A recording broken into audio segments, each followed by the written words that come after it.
Hi everyone, welcome to my channel, Storyteller's Oracles. It has been a minute. Today's gonna be a little different. This video is going to be about how I've been dealing with grief the last, honestly, almost 2 years straight. More like a year and a half. Anyways, let me try to stay on point here. I didn't want to have all this stuff written down and come across as robotic. I wanted to come across as authentic for all of you. And I wanted to be as honest as possible. And in order to do that, I decided not to write anything down, not to try to plan anything out, not to overthink it, to just hit record and see where we go. So if I fumble over my words, you know what? That's life. I'm still human at the end of the day, and I'm still learning, I'm still growing, and anyone who has a problem with that, then I'm not for you, and that's okay. There are tons of other YouTubers out there with beautiful messages that will help you heal in one way or another. So anyways, if you're new to my channel, welcome. I hope that you find my channel healing and uplifting in some way. Even if it is through shadow work, because sometimes things are brought to our attention that are very comfortable to deal with, but we still have to deal with them anyways if we want to learn and grow as a soul. So if you're new, welcome. If you're returning, thank you for sticking through with me through all this madness. Sorry, I have an itch. I'm not picking my nose, I swear. Those who've been following me know that recently I lost my mother. And not saying that I don't cry about it, but I've been doing way better about it than I ever thought I would. I miss her like crazy. I miss her advice. I miss her jokes. I miss her guidance, her feeling of shelter.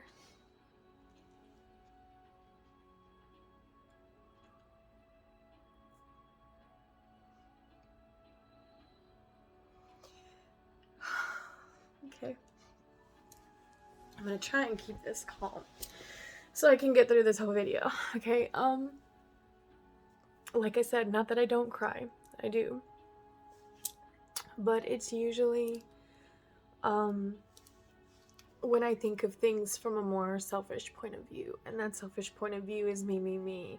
What was beneficial for me in that relationship with my mother, and what was everything. We fought like cats and dogs, not gonna lie. We disagreed on just about everything, but I valued her opinion and I respected it. I hope she knows that. Well, obviously she knows that now. But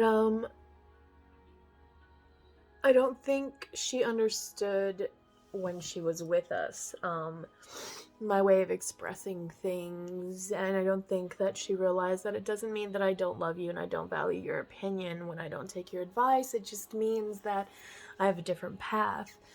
But I was always very open and very honest with my mother. I'd never like to leave on a fight. I always tried to make the peace, tried to bring everything back to neutral territory, if you will, before leaving. The last time I saw my mother, she was staying in a hotel, and she had just moved back to the East Coast from the West Coast. And I was super excited to have her back. We were making all these plans of all of these things that we would do once they got settled into the new house. And then my dad's mom passed away. So he had to go to Texas for that. And my mother could barely walk. She was very unhealthy. She had been for many years, and her health was in a state of decline already as it was. And no, this was not related to any of the crap going on out there right now that I'm not even going to touch on. She was planning on staying alone while he was gone, and I knew that that was not wise. So I drove 3 hours up to Virginia to be with her for one of the days. He was only going to be gone, I think, 3 days. And I couldn't any of the others because I have kids. They have school. I have to take them. One of them goes to a school where it's this type of busing where I have to take him to this one bus stop, that the shuttle bus that then picks him up and takes him to a central area that then shuttles him to the school. And it would be like 2 hours for my kid on a bus in the morning, which is ridiculous, just for him to go to a school that's supposed to be prestige in our area. For, you know, you have to be nominated to the school by a teacher or some sort of administrator and blah, blah, blah, BS. Anyways, it turned out better for me to just adjust my schedule and take my kid to school where it's a 10-minute drive from the house, instead of having him do like a 2-hour bus ride morning and evening. I just thought that was ridiculous. So I had to be here for that. Because once you set your status and the year has begun, you can't, for whatever reason, they don't let you change it unless there's sort of extenuating circumstances, which this being last minute would not have been able to have been adjusted for him. Anyways, I went up and I saw her, and it was tough. It took her a while to get to the door. I kind of had already started making my peace that my mother wasn't going to be with me much longer, which I believe is one of the things that helped me deal with everything that's happened. We like to tell ourselves we have all the time in the world, or, oh, I'll see them on the holidays, or, oh, I'll call for Mother's Day or whatever, or I'll go on the weekend, and then the weekend comes and you get caught up doing something else. Well, in the meantime, there's someone who cares about you very much, who's sacrificed God knows what for you throughout your life when you didn't even know what they were sacrificing. And this person is now just sitting there patiently waiting for you to decide you have time for them. I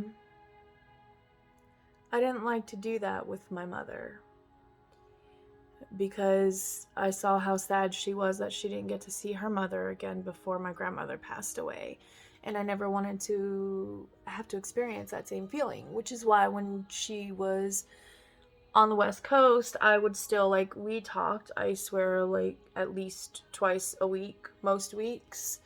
And the only time we didn't talk that much was whenever I would retreat into myself. I've always been that way. When I get into a really dark place, I close myself away from everyone, and I just kind of try to deal with everything myself. I don't tell anyone what's going on with me, and usually the only people who know are the people who are around if and when I happen to explode from holding it all in, because honestly, that's what happens every time. You cannot escape that.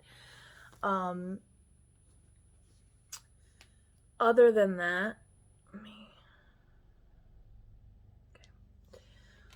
I'm not even sure where I was going with this. Anyways, I never like to let my mother go for too long without knowing that she's appreciated by me. I, didn't buy her lots of stuff, didn't send her lots of crap. I told her that I loved her. I told her that I appreciated her. And in my mind, I was telling myself, be nice during this phone call, because you don't know if this will be the last call you have with mommy. You don't know if you'll get to see her again. So I had already started conditioning myself to appreciate every moment that we could share. And in doing that, when I found out she was in the hospital, this has been her third hospitalization, or it had been her third hospitalization, I believe, within, I want to say 5 years. The last one that I was actually at was for her pacemaker, when she had her pacemaker put in.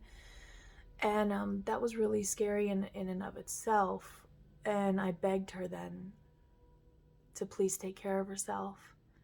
I begged her to please love herself, and even if it's just baby steps, to start being active, to start eating healthier. And I felt like she heard me, but was just kind of like, yeah, you know, yeah, whatever. You can always tell. So I didn't push because it was more important for me to have a relationship with my mother still than to try to get my point across. Like, I'm right. Like, no, I just wanted to make peace.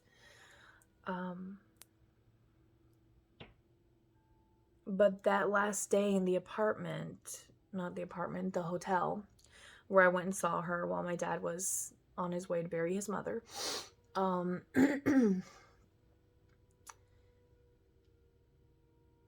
we almost got into an argument because of her health. It took her 5 minutes at least to open the hotel door because she couldn't get up on her own very easily and she couldn't move very easily. Little did I know at that time, she also had an infection on her leg, on her thigh somewhere that I could not see because she wore long skirts. That was aggravating everything more. And part of me feels I should have asked more that day about what was going on with her, that I should have dug deeper somehow. Maybe I could have gotten her to the hospital sooner, and maybe we could have avoided everything that happened. You know, we all have the coulda, shoulda, wouldas. I try not to focus on them too much because I know that my mindset at that point in time in that hotel had been built up of decades of begging my mother to take care of herself, begging her to eat healthier, begging her to try to lose weight. And I finally had gotten to the point where I had accepted that we all choose our own path. We all make the decisions that lead up to what is the story of our life. Let me adjust this light here. Okay, that's a little better. And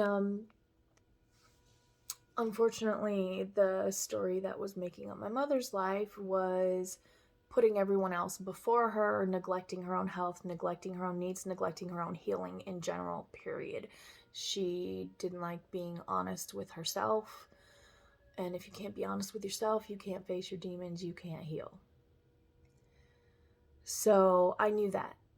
I knew that my time was limited. I knew that it was more limited than most people's because she was already unhealthy and she was already 70 and still quite unhealthy on many medications and was very loving but very stubborn, very free-willed. I mean, you could not tell this woman what to do. She always did things her way. And I admired that about her, but at the same time, it was part of her own downfall. Anyways, back to the topic. My mother was in the hospital on a ventilator, basically in like a medically induced coma type thing where they had her just out for almost 2 months. Was it 2 months?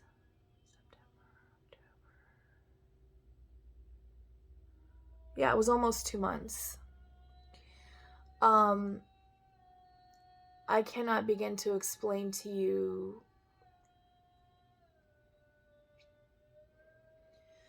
the pain and hopelessness that you feel looking at someone you love being literally rolled from one side to the other for these strangers to clean them, and seeing the faces of pain, the expressions of pain on your loved one's face as they're being rolled around by nurses. because even though they're under all these medications, they are still feeling what's happening to them. And even though doctors will tell you, oh, she can't hear you, she's out, take your science and shove it you know where, okay? There's some things science can't explain. And there have been many people in comas that have come out that have said that they heard everything their loved ones were saying to them. So you really think I'm going to believe a doctor when they tell me my mother can't hear me? No. And do you know why? Because the first time my mother woke up in that hospital while I was around, the first thing she said to me was, I need to change. I need to change.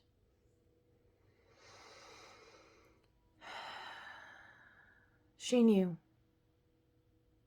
She received her enlightenment, her messages, but it was too late. And so I just stayed by her side, sending her as much love and healing as I possibly could for a body that I don't even know how it was still going. Sheer force of will must have been the only thing carrying her, because there were many, many, many, many medical issues that she had going on. And on another day, she told me that she was going to miss me and the kids. We did get to talk a little bit, I guess, when she was in the hospital. I don't know how much of it was stuff that she would actually remember. But we did. And I told her a couple of things, and she smiled, and, you know, she would nod and try to do her best to talk with a tube down her throat. And then when the tube was finally moved, because they did the tracheostomy, you know, well, the first time they had removed it and she was trying to breathe on her own, but then they had to put her back on it, which really frustrated me. So then we went ahead and we did the tracheostomy. Like I said, you guys, it was a lot. There was a lot leading up to this, and I really think that that's one of the things that has also helped me deal with the grief of it, is that I had almost 2 months of praying and having that hope, but also being realistic and understanding the way medicine works and the way the human body itself works, and knowing the history of my mother's medical history itself and also of her habits. I was still hopeful, but I guess you could say it was a fool's hope, which everybody was like, oh, you've got to be realistic, you've got to be realistic. And I was, but I also kept reminding my family that God's will be done, not yours. And I prayed for the best possible outcome for my mother, regardless of what I felt and regardless of what I wanted. Because I will sit here all day and I will tell you, I wanted her to get better. I wanted her out of that hospital. I wanted to try and help her heal and lose weight and, you know, at least be able to make maybe another like 10 years to 80 or whatever, where she could be at a more healthy and comfortable weight and, you know, taking better care of herself and all that stuff, you know, wishful thinking, as they say.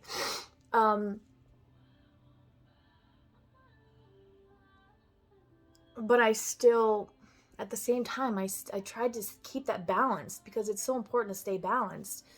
I just kept reminding myself, like, yes, this is the best possible outcome. But if we also keep a level head and we look at it realistically, we take all of the statistics that we have, it doesn't really look good. So what did I do? I just loved her while I could. I held her hand. I stood by her. If I saw her like struggling, I would call the nurses in, because there was a lot of neglect in these hospitals. And I am appalled, honestly, by some of the stuff that I saw. And this is supposedly normal. And this is supposed to be in the best country in the world. I mean, it's pathetic. This is not what I would expect from medical care in the best country in the world. Just saying. If you're a medical professional and that rubs you the wrong way, well, then guess what? You got some work to do, because if I'm pissing you off, there's a reason for it. And it doesn't bother me one bit, because I know what I saw and I saw what I saw.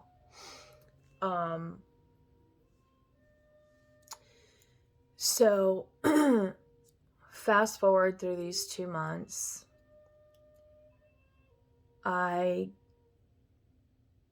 I'm at the gym and I get a message that she became non-responsive and that they were doing CPR on her. I finished up at the gym, went to the grocery store, needed to grab a few things. I had no idea what was going on yet. I wanted to see first, is she going to even survive this before I make a 3-hour drive? I know that sounds probably selfish to some people, but I'm a single mom with 3 kids. I still do have to look out for them as well. And I knew that. So I needed to make sound decisions. I could not afford to be reckless and impulsive. No single parent can. Just for anyone wondering. So then I get a call from her husband, my dad. I call him my dad. He's my stepdad, but honestly, he's been the only thing I know of a dad in my life, and he's truly been there for me these last 11 years, more than any other man in my life. So I've opened my heart to him as my father in this lifetime. Hi, if you're watching this, I don't know if you do. I'm sure there'll be things that you disagree with that I say here if you do watch this. I love you anyways. And so he called me, and apparently they were taking her to a hospital from the acute care facility that she had been at. They were taking her to the hospital and they were using the defibrillator on her. And they shocked her multiple times just to get her back. He said, I don't know if she'll still be here by the time you get up here, because I told him I was on my way. I immediately went to check out, drove up there. I tried talking to her a little bit. She was very cold. Her body was very cold. It seemed very, not weak, but just, it wasn't fighting for being here. It wasn't fighting to be present. It was just there. On my way up there, I was just praying, please just let us, God, just let us make it up there. Us being me and my sister. That's a whole nother subject, though.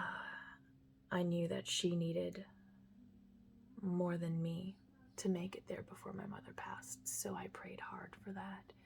And I told my mother, I said, I know you're tired. I know it's been a lot and you're probably ready to go, but please just wait till Leilani gets here. She needs to say goodbye. My sister finally got there. It was a 5-hour drive for her. And not long after, we were in the room together, she and I. My dad had stepped out to go use the bathroom real quick. And I saw a look in her eyes that it was almost like... I don't know what the horn was for. But it was this look, and I swear to you, I feel like I saw my mother transition. She, out of nowhere, her eyes had been closed, and out of nowhere, her eyes were open, even with the sedative that she was on. Her eyes open, and she's just staring up at this one spot. Won't look at anyone else, won't blink, won't react at all. Her eyes are just steady in that one spot. It's almost like she was looking at, like, there was something that she was staring at. I know there was. And I knew, I was like, it's coming. It's going to happen soon. She's leaving. And I looked at the monitor, and her heartbeat was going all sorts of weird ways. And my sister was looking at it as well. And I don't remember what my sister said, some medical term probably. And I was looking at my mother as she was still my sister was still monitoring the heart rate, and it's like her eye was like doing this weird thing, like she was like straining to try and like do something. And the only thing I could think of was that the fact that she was on a ventilator was still keeping her body going. And so her soul was literally having to fight to leave out, like, I'm done, let me go. And after she made that strange expression on her face, like almost like she was trying to squeeze out of her skin, if you will, that's the feeling that I got from it. Like she was trying to her soul was trying to get out of her body. I was like, that's not, and my sister goes, oh.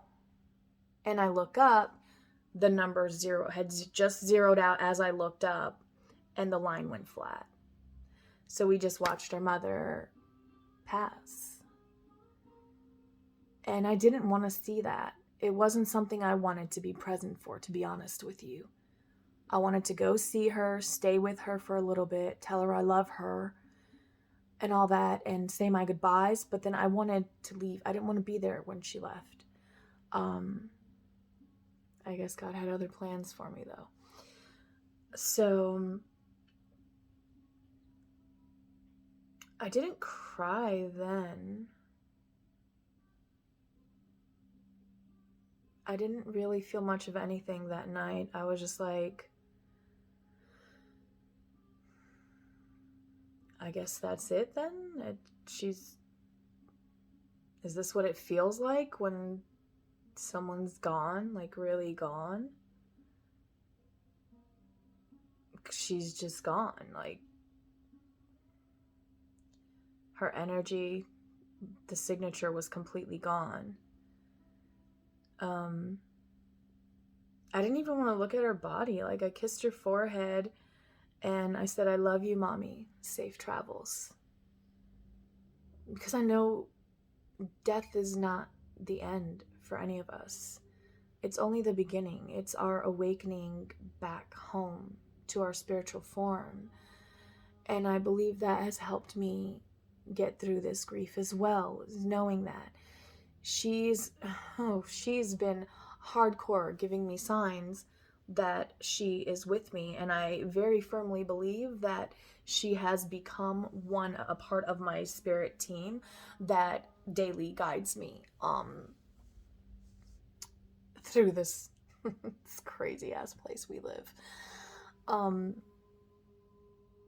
When I think about her, if I sit there and I focus on it and I focus on what I don't have, I will cry.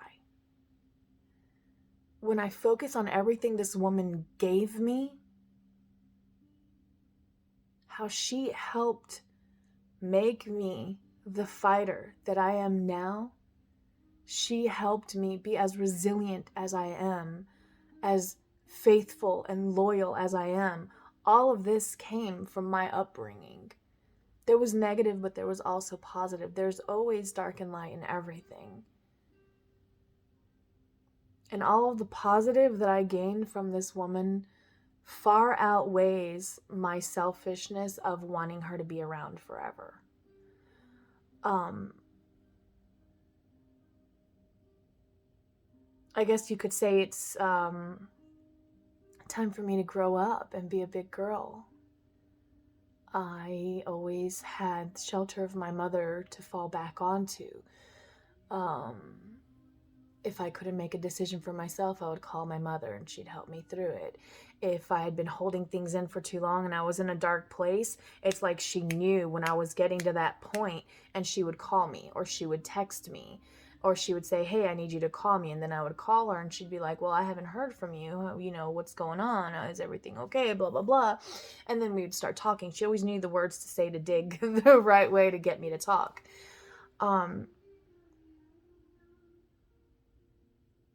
I don't have that anymore.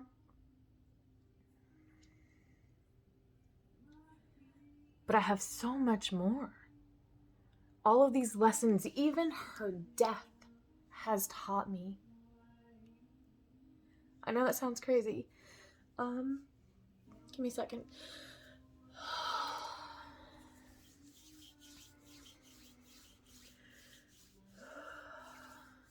Even her death has taught me how to be stronger. It has taught me how to alchemize everything in my life, how to transmute what I'm feeling from a negative into a positive, to take that grief and turn it into motivation, into passion, into determination, into remembering who I am. That free-spirited, silly young girl, always giggling at something, always running to look at flowers that she sees or whatever weird little bug is crawling wherever. That's what she brought back to me by showing me what happens when you give up on yourself. Because my mother's life is a story of someone who gave up on themselves. Someone who kept looking for outside validation to fill them, to make them whole. I know she's whole now. I know she's happy now. And who knows, maybe her life was meant to go that way to teach us, my sister and I, and my dad, and who knows who else, because, it affected my aunt and my uncles as well. It affected our whole family. My mother was the oldest sibling. So there's that. I have to keep an eye on the time. I have to go pick up my daughter. Yeah, and I've got to go in just a couple minutes. Anyways, instead of sitting and crying, my mother could barely walk. I've been walking like crazy. I've been dancing. I've been singing. My mother loved to sing. I stopped singing because I remember someone used to always tell me that I sounded like a dying chicken or a dying cat, things like that. And I let that for years bring me down. I let a lot of things that were said to me in my childhood bring me down and make me feel like I was less. But learning from my aunt more about my mother's childhood, that my mother never talked about, by the way, and then putting that together with what I know of her life, instead of me looking at it and just crying and be overwhelmed with grief at all times, I have decided that I'm gonna transmute all of that into something beautiful. I'm gonna live for her. I'm gonna dance for every time she couldn't dance. I'm gonna belt out every song that comes on the radio that I like and sing it loud and clear to the heavens so that she can hear me. I am going to not be afraid to tell people how I feel. I'm not going to be afraid to stand up for myself anymore. All the things that I basically had mommy saving me with throughout my whole life, I'm going to do them for myself now. Because I've always been afraid to speak up. I've always been afraid to stand my ground and piss somebody off because I'm afraid of, what if they leave me because I tell them how I really feel? So what? So they leave. Someone leaves your life after hearing your truth. Congratulations. You just purged darkness from your field of energy, okay? That's a good thing. Anyone that leaves as you are standing in your truth, being your true authentic self, following your faith, following the calling that's in your soul, let them go. Their path has led them somewhere else, and yours continues on this way. Don't let that grief overtake you. Don't let the loss of someone who was always there for you become a weakness. They would want you to be strong. They would want you to take the good that they've taught you. And they would want you to figure out how to make a positive from the negative of their passing. Okay? This last year and a half, 2 years, I lost a very dear familiar of mine who was with me for almost 20 years. She was 18 and a half years old. The other one was 17 and a half. I lost them both almost exactly a year apart to the day. Okay? My Coco and my Nala, those are my girls. Ask anybody who's known me for more than 20 years. I lost them both. I lost someone that I opened my heart to who completely lied to me, used me, and betrayed me while they were living in my house. A risk that I took, only for them to go be talking to somebody else in my house, under my roof, talking to somebody else. Yeah. Bye-bye. Bye-bye. No. Okay? All of that stuff my mother didn't know about. I wasn't telling anyone. I was in one of my dark times, but this dark time, even when mommy was asking me, I wasn't telling her. I was handling it myself, which made it even harder. But it made me stronger. Anytime you're faced with your grief, feel it, embrace it, cry it out. I'll probably cry it out a little bit later today after this. I just want to stay calm for the video for you guys because I've been telling you for about a month that I'm going to make it. And I've just been focusing on me. Something I've never done in my life, by the way.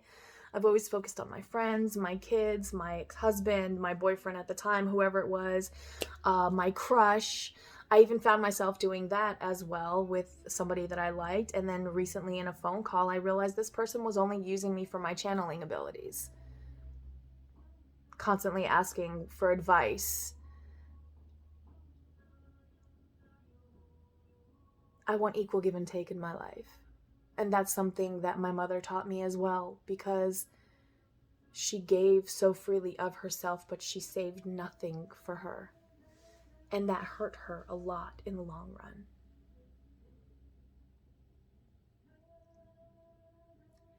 Grief will only bring you down if you let it. Grief is there to remind you to feel, to remind you to process what you're feeling.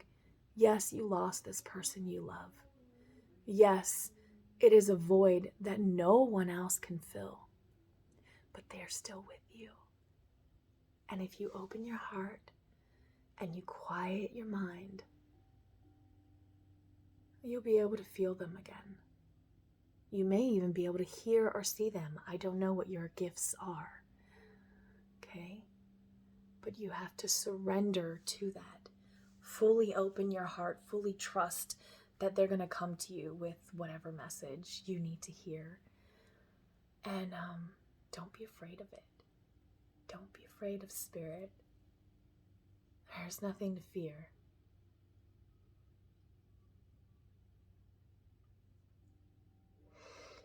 And maybe seeing how her passing, even though it wasn't a tumultuous type of environment, the passing itself was quite peaceful. It's not what we expect it to be. It's almost like we gain this knowing that we didn't have as a living flesh suit.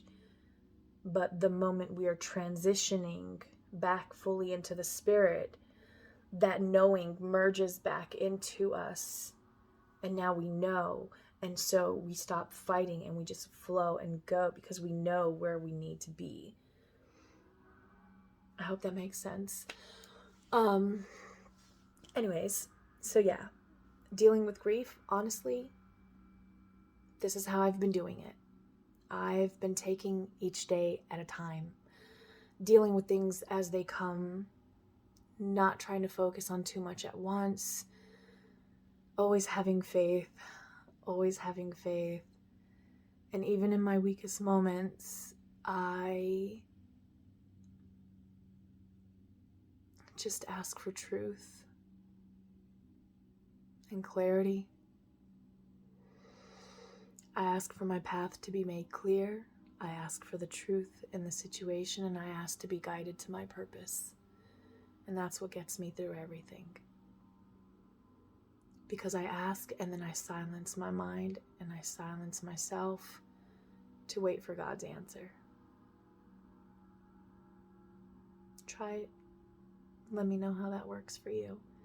And when I say God, if you don't call the Creator God, if you call it Source, the All-Father, what are some of those? Ra, I don't know. There's so many different gods things people have thrown into. I believe there's a little truth in everything, breadcrumbs for us to follow. Another topic, maybe we'll get on that another day. But as far as my faith, it's always been God, and so it's what I'm comfortable with, and it's what I say.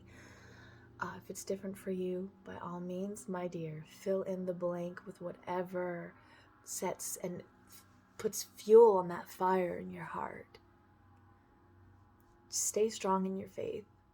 You will find the answers to whatever you need at the time to deal with your grief. But you have to be open to feeling what you feel and actually processing it. Don't try to push it away, and don't try to ignore it. Okay? I hope this helps. I know it was all over the place. I just wanted it to be real and not like I didn't want it to feel like a lecture, like sitting in a class with a teacher in a lecture. I hate that stuff. Sorry. Trying not to, say bad words. Trying to be a good girl. Rarely works out, but whatever. Yeah, anyways, I hope this helped you guys. I can't wait to get back to making videos. I've missed you all so much. Honestly, I've missed tapping into the energies and feeling how everyone is doing and what everyone is going through. So I will be back with more. I'm looking at being more active on all of my platforms. I just have to kind of figure that out. There's still a lot going on in my life right now. But I'm going to be more dedicated to this because I am very passionate about this. So I love you guys. I hope this helps. If you have any specific questions about grief or anything that's been in this video, period, comment below. If this helped you in any way, hit the like button, subscribe if you'd like to see more content from my channel. Please share this video with anyone that you think it might help. Hitting the like button also helps the algorithm so that the video circulates to more people. So I truly, truly, truly am grateful for everyone who hits like on my videos. It helps to spread the message to the people who need to see it. That said, check out my website, link below. I do offer personal readings. I do offer coaching. And it is not coaching like you've ever seen, okay? My coaching is not going to bog you down with do this, do that, fill out all these forms and shit. No stuff. Sorry. My coaching is going to be more intuitive than anything. We're going to talk. We're going to be real. I'm going to say the things that you might not want to hear, but you need to hear them. We are going to set goals for you, and my coaching is all about coming back to center, coming back to self, so that you have that balance within yourself to take on the world. Because if you can set goals to be in balance within yourself, you can do anything. You can do anything. You are limitless.